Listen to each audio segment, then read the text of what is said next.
5:30 আর আমি এখন বেরিয়ে গেছি বেলঘরিয়া স্টেশনের উদ্দেশ্যে। আর কারণ আজকে যেখানে যাচ্ছি সেটা হচ্ছে অনেকটা দূর, মানে আমাদের বাড়ি থেকে যেতে আসতে প্রায় 4 ঘন্টা। বাতকুল্লা মনসা মন্দির। এখন কিন্তু আমরা ট্রেনে বসে গেছি শিয়ালদায় যাবো বলে, আর ট্রেনটা কিন্তু আসার সাথে সাথেই পেয়ে গেছি।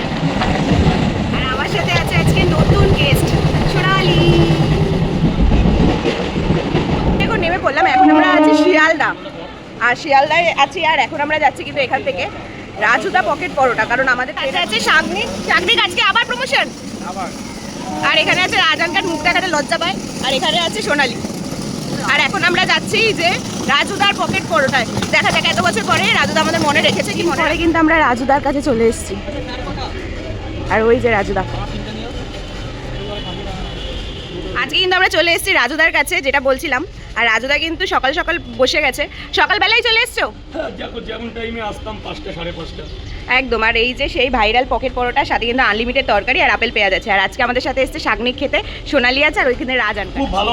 সবাইকে গুড মর্নিং, নমস্কার। আমি রাজুদা পকেট পরোটা। তো বিগত দিন ধরে আমি এরকম কলকাতা স্ট্রিট ফুডে কিছু পরোটা বিক্রি করি, সাথে আনলিমিটেড তরকারি। তো ভাবে যে রাজুদার কাছে কোনো ক্রেজ নেই, তাদের কিন্তু দেখিয়ে দিচ্ছি। আমার পেছনে কিন্তু রাজুদার এই ভিড়টা আছে।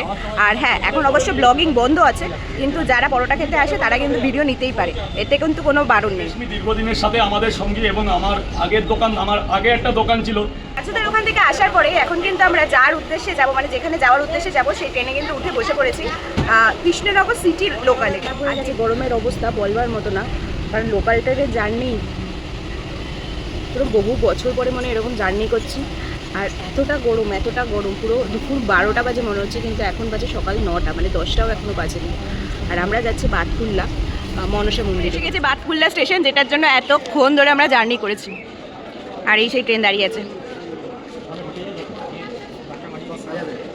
কেমন লাগছে? অখাদ্যই তত ভালো লাগবেই। বাতকুল্লা স্টেশনটার মধ্যে পুরো মানে দোকানঘাট পুরো উঠে গেছে। আর এটাও না পুরো কিরকম একটা গ্রাম একটা লোকেশন। আর পুঁজি কেক পাওয়া যায়, আমাদের এখানে পাওয়াই যায় না, টাটকা না হলে পয়সা লাগবে না। আর স্টেশনটা দেখো কিরকম। এই বাতকুল্লা স্টেশনে নেমেই কিন্তু মনসা বাড়ি যাওয়া যায়। গোজ কলার গাদি, আর এখানে কিন্তু ভেন্ডি। আর এখন কিন্তু এখান থেকে হেঁটে আমাদের টপকে ওদিকে যেতে হবে। চলো, ও টপকে গেছে, এবার আমাদের টপকানোর পালা।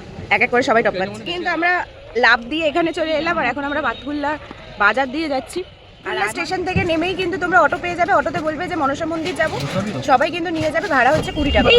কিন্তু আমরা গ্রামের মধ্য থেকে ঢুকছি, পুরো ভিলেজ যাকে বলে, মানে আমাদের শহর থেকে কিন্তু এটা পুরো গ্রাম। তাই আম্মাকে পেয়ে গেছি, আম্মাও কিন্তু যাচ্ছে এখন মনসা বাড়ি, তাই তো আম্মা? হ্যাঁ বাবা, আমি ভালো আছি মা। ভালো আছো? খুব জাগ্রত। আমার মেয়ে নিয়ে আইছি তো ওই রকম মোবাইলে দেখি। তোমাকে নিয়ে আইছি যে কিভাবে সে যন্ত্রণা কি গো, রিয়ল মতো খুব জাগ্রত মা, খুব জাগ্রত। এটা সেই ঝিল নদীটা আমরা নদীর পাশ থেকে যাচ্ছি। অসাধারণ একটা গ্রামের পরিবেশ যাকে বলে। পুরো আমরা যারা শহরে থাকি না, মানে এরকম প্রচণ্ড মিস করি, আমরা প্রচণ্ড মিস করি। আর এটা কিন্তু একদম পুরো গ্রামের ভেতর দিয়ে আমরা যাচ্ছি। আর এখানে কিন্তু আমার পেছনে পুরো কাদি কলা যাচ্ছে। শরীরের গিটাতে হাড়ে যন্ত্রণা, হঠাৎ যন্ত্রণা ওঠে, কটকট করে যন্ত্রণা ওঠে। মনসা মন্দিরে এসে হ্যাঁ, আমি হাঁটতে পারিনি। ভাতের হোটেলও আছে, যারা দূর থেকে আসবে এখানে কিন্তু দুপুরের খাবার পাওয়া যায়, সকালের খাবার পাওয়া যায়, সমস্ত টিফিন পাওয়া যায়। আর পরপর দোকান আছে, এখানে একটা দোকান, এখানে একটা দোকান, অসুবিধা হবে না। তুমি আর 5টা মন্দিরে যাবে, হয়তো এখন করবে, শুধু নিষ্ঠা করে আসো, মনে পাপ নিয়ে আসবে না কেউ। নিষ্ঠা করে মনসা মায়ের কাছে আসো, মা জীবন্ত জাগ্রত। ভক্ত সমাগম প্রতিদিন হয়, ভক্ত দেখে বুঝতে পারছো। কাউকে কিন্তু ডেকে নিয়ে আসা হয় না, এখন সবে সকাল, তাই এত ভক্তের লাইন। আস্তে আস্তে আরো যাচ্ছে পুজোর জন্য। এখানে হচ্ছে মহিলারা বসে আছে। এগুলো যাদের চাকরি হচ্ছে না, যাদের সন্তান হচ্ছে না, যাদের মামলা মোকদ্দমা রয়েছে, ব্যবসা হচ্ছে না, তাদের জন্য এগুলো। এটা প্রমাণ কিন্তু এই পুটুলিগুলো ফেরত দিয়ে গেছে। অর্থাৎ যাদের চাকরি হয়ে গেছে, মামলা মোকদ্দমা মিটে গেছে, তারা একবার এসে মায়ের পুটুলিটা নিয়ে যাও, দেখো কত উপকার। এই জিনিসটা নিয়ে ঘরে রাখো, তোমার কিছুদিনের মধ্যে সমস্যার সমাধান হয়ে যাবে।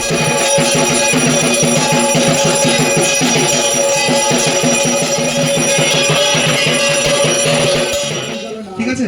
আর সবাই যে যা ভিডিও দেখো, সবাইকে বলছি যে যা ভিডিও দেখো সেই ভিডিওগুলো শেয়ার করবে। জল দেবো। যারা সমস্যা রয়েছেন 351 টাকা মা। এখন বদলতা হচ্ছে, চাকরি থেকে সন্তান লাভ, ব্যবসা বাণিজ্য থেকে শুরু করে বিভিন্ন সমস্যা। ডাক্তার দেখাচ্ছেন, ডাক্তারে কাজ করছেন। মানুষ এখানে দাঁড়িয়ে আছে যে কোনো রোগের প্রতিকার হওয়ার জন্য। ভিডিও করা কমপ্লিট হয়ে গেছে, মায়ের দর্শন পেলাম, মায়ের ভোগ পেলাম, অসাধারণ কিন্তু আজকে দিনটা গেল। আর যারা যারা বাতকুল্লা মায়ের মন্দিরে আসতে চাও তারা অবশ্যই এসে আর ভিডিওটা লাইক কমেন্ট শেয়ার করে দিও। আর ভালো লাগলে ভিডিওটা দেখো, আর ভিডিও শেষে কিন্তু কমেন্ট বক্সে জয় মা মনসা লিখে দিও। ভালো থেকো।